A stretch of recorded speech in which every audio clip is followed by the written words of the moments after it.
नमस्कार, मैं हूं आपके साथ नम्रता। जानी मानी पत्रकार रूबिका लियाकत एबीपी न्यूज छोड़ चुकी हैं और भारत 24 से अपनी नई शुरुआत उन्होंने कर दी है।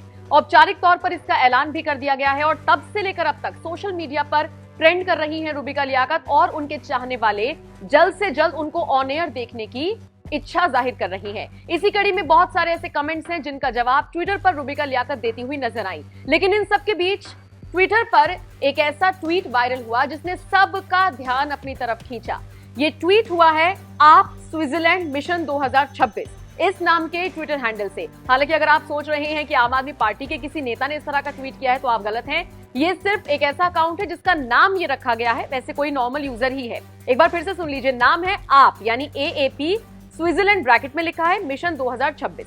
अब इस ट्विटर हैंडल से क्या लिखा गया है रूबिका के लिए वो आपके लिए जानना जरूरी है। दीदी, मेरी 7 साल की बेटी आपको बहुत मिस कर रही है, आप कब तक न्यूज पर दिखोगी? बोलती है लुबिका बुआ कहाँ है? पूरा परिवार आपका फैन है, खेरवाड़ा उदयपुर। यानी ये जो यूजर है ये उदयपुर के रहने वाले हैं, ठीक उसी जगह के जहां से रूबिका लियाकत भी आती हैं। अब जब ये कमेंट सामने आया तो रूबिका भी अपने आप को रोक नहीं पाई इस यूजर को जवाब देने से। इसीलिए रूबिका ने कमेंट करते हुए लिखा, मेरी नन्ही सी भतीजी को ढेर सारा प्यार, बेटी से कहिए बुआ जल्द आ रही है भारत 24 पर। सिर्फ यही यूजर नहीं, तमाम यूजर्स रूबिका से ये बार बार पूछ रहे हैं कि वो कब तक टीवी पर दिखाई देंगी, जिसका जवाब रूबिका बार बार यही दे रही हैं कि आपकी शुभकामनाओं के लिए धन्यवाद और जल्द ही आपसे मुलाकात होगी। वैसे आपको बता दें, सारी चीजें ऐसे वक्त में हो रही हैं जब हाल ही में रूबिका लियाकत RSS मुख्यालय पहुंची थी। यहां पर उनको एक विशेष कार्यक्रम में बतौर मुख्य अतिथि बुलाया गया था और यहां पर रूबिका ने हुंकार भरी थी। क्या कुछ कहा था उन्होंने अपने साथी पत्रकारों को, इसके अलावा वो लोग जो उन्हें निष्पक्ष नहीं मानते, ऐसे तमाम लोगों को रूबिका ने जवाब दिया था। क्या कुछ कहा था, उनके बयान के साथ आपको छोड़े जा रहे हैं, जरा सुनिए और फिर बताइए इस क्यूट से ट्वीट पर आपका क्या कुछ कहना है और रूबिका ने जिस तरह से जवाब दिया उसको लेकर आप क्या राय रखते हैं?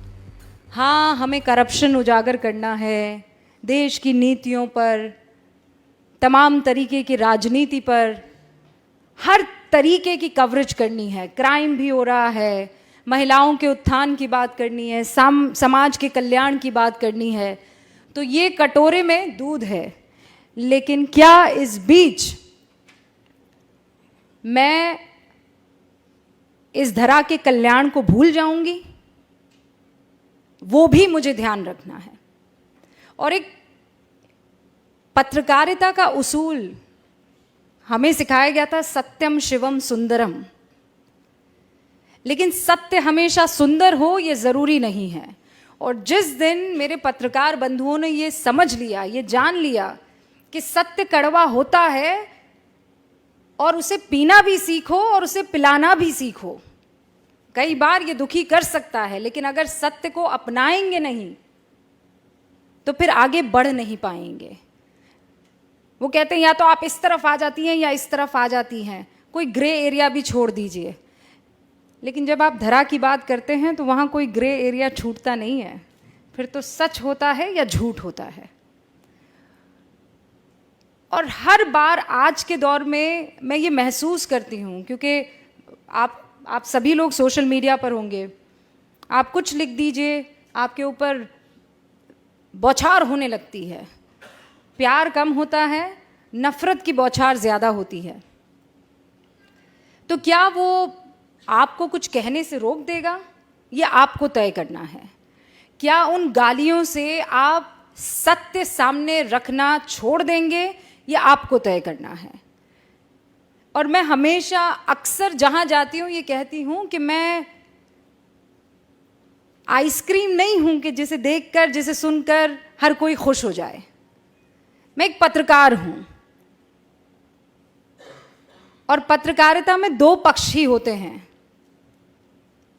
अक्सर ये सिखाया जाता है कि पत्रकारिता में आपको अनबायस्ड होना चाहिए। बहुत लोग मेरी बातों से इत्तेफाक नहीं रखेंगे, लेकिन मुझे ये कहना आप लोगों के सामने ज़रूरी है। जब देश की बात आएगी, वतन की बात आएगी, तो इसमें अनबायस्ड कोई कैसे हो सकता है? एक आतंकवादी दनादन गोलियां चला रहा है, आप निष्पक्ष हो जाएंगे? एक 8 साल की बच्ची के साथ बलात्कार हो रहा है, आप निष्पक्ष हो जाएंगे? आपको पक्ष तो लेना होगा ना। या आप जो कहते हैं कि इन मसलों पर निष्पक्षता चाहिए, इन मसलों पर निष्पक्षता कैसे हो सकती है? जब वतन की, जब धरा की, जब लोकतंत्र की, जब हिंदुस्तान की, जब भारत की बात आती है तो इसमें निष्पक्षता कैसे हो सकती है? कोई माई का लाल मुझे बता दे कि नहीं, निष्पक्षता के नाम पर वो हिंदुस्तान को एक तरफ कर देगा और वो दूसरी तरफ खड़ा हो जाएगा। तो ऐसे में अगर कोई कह दे कि आप निष्पक्ष नहीं हैं तो मुझे कबूल है। अगर हिंदुस्तान के साथ खड़े रहना, उसके मूल्यों के साथ खड़े रहना, उसके लोकतंत्र के साथ खड़े रहना निष्पक्षता नहीं है तो मुझे कबूल है। और उन तमाम पत्रकार बंधुओं से ये बात मैं बहुत साफ तौर पर कह देना चाहती हूं कि जिस दिन आप बेझिझक, बगैर किसी डर के, बेखौफ होकर अपनी बात रखने लगेंगे तो फिर आपको तालियों की दरकार नहीं रहेंगी, फिर मुख से दुआएं ही निकलेंगी, आशीर्वाद ही निकलेगा। और फिर आपको ये नहीं सोचना पड़ेगा कि मैं जाऊंगा तो 4 लोग मेरे लिए तालियां बजाएंगे कि नहीं बजाएंगे। उन तालियों की दरकार मत रखिए। बाहर से लोग क्या कहते हैं वो मत सोचिए। ये सोचिए कि इस वक्त इस जमीन को किस चीज की जरूरत है। इस जमीन को निडरता की जरूरत है, इंस्पेक्शन की जरूरत है, आत्मचिंतन की और मंथन की जरूरत है। और फिर मैं कह रही हूं, कोई विचारधारा हो ना, किसी को चांद पसंद है, कोई ना, किसी को सूरज पसंद है, कोई ना, पर है तो धरा ही के ना, है तो धरती ही के। और जब तक वो धरती में सम्मिलित है, वो चांद हो कि सूरज हो, वो हमारे हैं और हम उनके साथ खड़े हैं। अपनी बात को मैं यहीं विराम देती हूं, लेकिन इस उम्मीद के साथ कि मेरे जैसी उन तमाम आवाज़ों को आपका आशीर्वाद हमेशा मिलता रहेगा। और जब तक आपका आशीर्वाद रहेगा, जब तक हिंदुस्तान की जनता की आंखों में जो ऐसी चमक मैं देख पा रही हूं, चमक रहेगी, हिंदुस्तान को विश्व गुरु बनने से फिर कोई नहीं रोक सकता है। एक बार फिर से आप सभी का बहुत बहुत शुक्रिया।